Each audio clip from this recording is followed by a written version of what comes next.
Life's too short, ladies and gentlemen. Life's too short.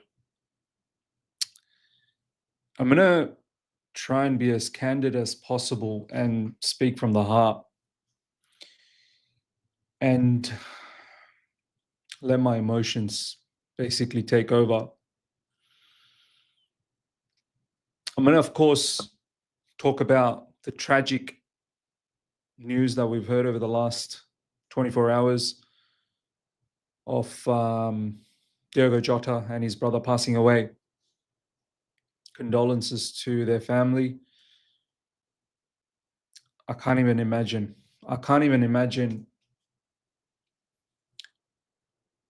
How they're feeling right now. So I want to talk about that. And then after that, I want to share a message.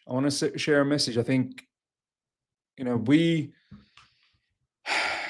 as fans, football fans, at the end of the day, we're normal human beings as well. And I think sometimes it's good to be just natural and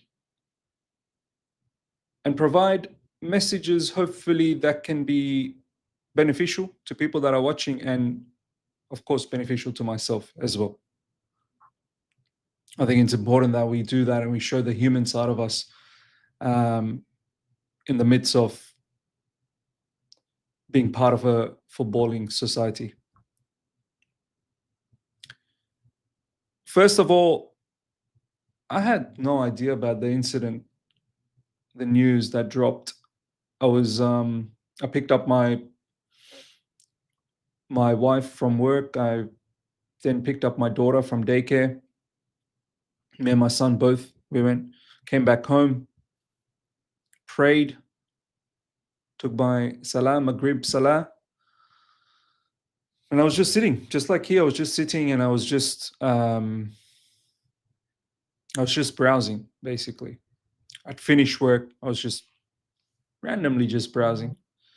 And then I got a message from one of our viewers, very, very good friend of mine now, actually, to be honest, Ashraf. A lot of you guys might see him on live chat. He messaged me with the Diogo Jota news. And I was shell-shocked. I was so disturbed by it. And honestly, since that news, I had my dinner, spent a bit of time with my two kids, spent time with my wife, and I went to bed. And woke up, and I still feel a little bit strange about the whole situation, because it makes you start thinking, man, there's no guarantee. There's no guarantee. I'm not even sure if I'm going to see the rest of today. There's no guarantee. Life is literally too short, ladies and gentlemen. It's too short. Diogo Jota and his brother, Andre, tragically passed away in a car accident. Jota's only 28, and his brother's 25. First of all, before we even get into his kids, such young kids, and his wife, he recently got married. I know he's been with his wife for a while, since, I think, school days. First of all, to the parents, to lose your two sons just like that. I can't even comprehend. I can't even comprehend how those parents must be feeling right now. I want to share, getting heavy-hearted just by talking about it. I want to share a story with you guys. This is the only way I can sort of compare how those parents might feel, and it doesn't even come close, right? About some of you guys might remember this, maybe about 3, 4 years ago, probably about, yeah, 3, 4 years ago, most likely around that region. I had a lump on my neck, throat, um, which I went to the doctors. Doctors then said, don't know what that is, that needs to be operated, and then they're going to diagnose whether it's cancerous or not. I remember telling that to my mum and dad, my wife, my uncles, aunties, especially my mum and dad. They were so worried. They were so worried for that entire week of surgery and the diagnosis of the lump. I remember my dad, he would message me every single night. He couldn't comprehend that, how life would be without me, if something was to happen. Touch wood. By the way, it's my family, my immediate family. It's me and my brother, my younger brother. And had the surgery. It was removed. Some of you guys remember I had a bit of break, and then I came back and I could barely, stream for too long. And then the day before the diagnosis was going to be delivered, my dad said, look, son, I'm praying for you. I'm praying that everything works out. I'm praying Allah looks after you. I could just sense it. I could sense that he's fearing if something bad happens here, his world is going to turn upside down. Alhamdulillah, it didn't happen that way. It turned out to be okay, and it's fun. But just for a moment, the entire world for my mum and dad, my wife, everything was just upside down. And now can you imagine for Diogo Jota and his brother and his parents, how they must be feeling? Their parents, lovely 2 boys, all of a sudden, tragic incident and gone. How do you even find the strength, the willpower to carry on after that? That in itself must be so difficult. Then you come to his wife and 3 such lovely kids, and they're so small. I look at my kids, my son 7-year-old, my daughter 2.5 years old.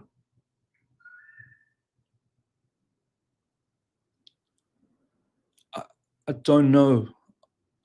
I don't know how it would be for them without having a father figure.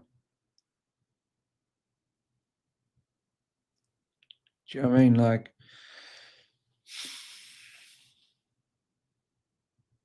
a father's love, it's, snatched away from those kids.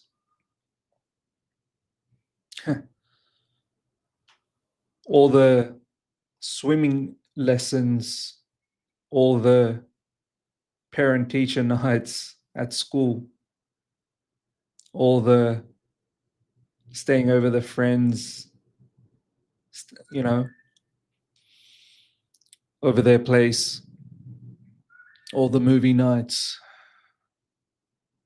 all the lovely moments that has been snatched away from those kids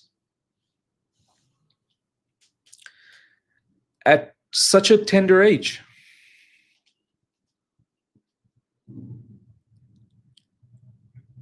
Once again, it's unimaginable. You can't even comprehend that. To his wife, just recently they got married. I know they've been together, but just recently they got married. She must have pictured so many things in life together. All of that gone, and man, that she loved for so long, gone. All I can say is that massive, massive condolences to their family, to their loved ones, and obviously all of Diogo Jota and Andre's friends, all of Jota's teammates, all the lovely messages, all the heartbreaking messages that we see online. It must be very difficult for them as well. Must be very, very difficult, especially the teammates who spend so much time with each other. I hope somehow they can manage and find some sort of peace down the track. It's not going to be easy. Him as a footballer, special footballer, actually was. Diogo Jota, I always feared when we faced Chelsea, when Chelsea faced Liverpool, Jota the Slaughter, they call him. Brilliant footballer, all the way back from Wolves days to Liverpool, winning the Premier League. Life's too short, man. Life's too short.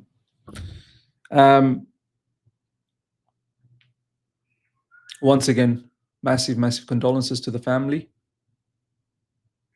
to the friends, everyone involved, to the Liverpool community.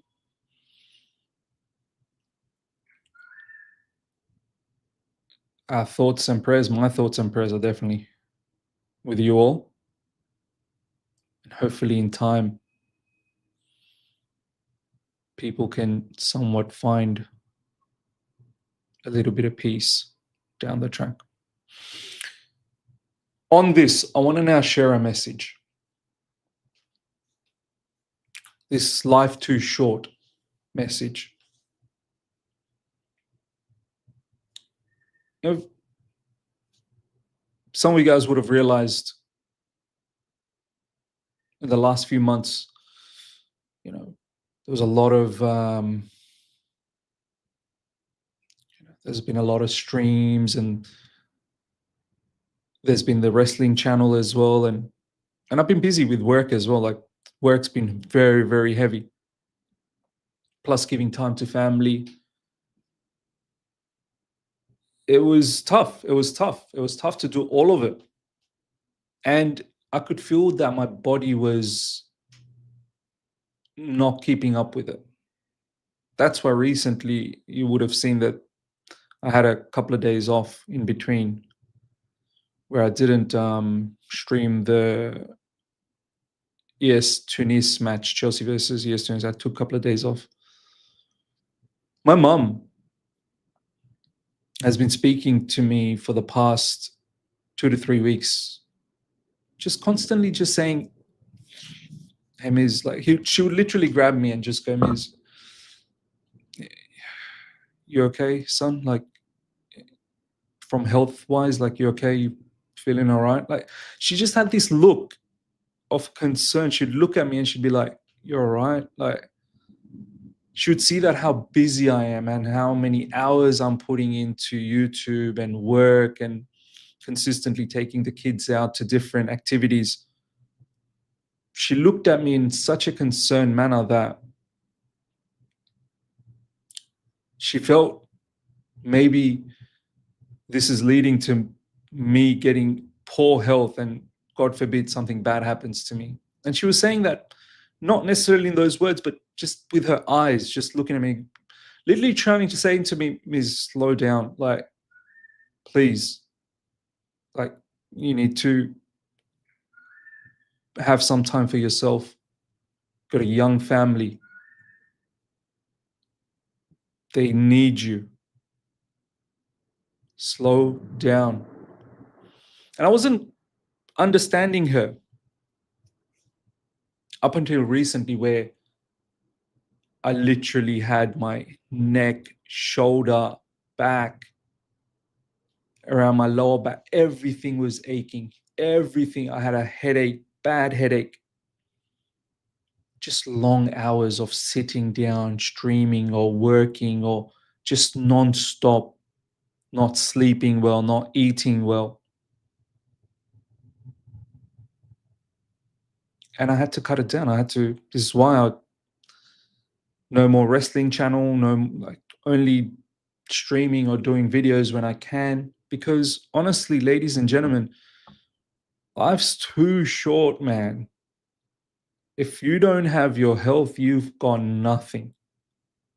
So the message that I want to give to you guys is cherish every moment that you have with your close ones. Be as close with them. Be as nice as possible with them. Shower them with gifts. Shower them with happiness. Spend a lot of time with them, quality time, because it can all be taken away like that.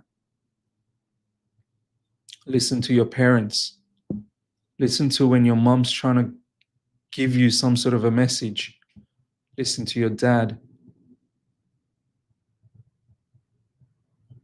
And take care of your health. Take care of your health. Don't overdo anything. No money is worth it.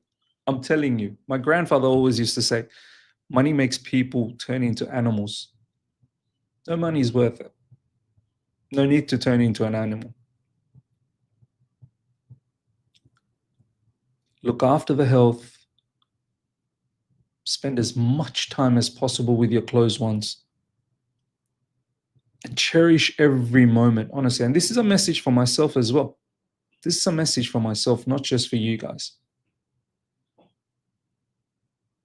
Try to do your level best in life so that you don't look back and go, I was lazy. This is what I try to say to my kids as well. Whatever you do, do your level best. Do your level best. And then if it doesn't work out, it doesn't work out. Do your level best. Because life is literally too short. It's too short, ladies and gentlemen. Hope each and every one of you guys are doing well. We'll be back with football conversations from tomorrow. Today, let's take a moment and reflect and try to be the level best person that we can be. Once again, thoughts and prayers with Diogo Jota, his brother Andre, their family, loved ones, friends, teammates,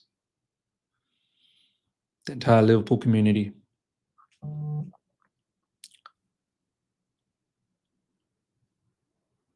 I hope in time they can find some form of peace. Take care, everyone. Bye.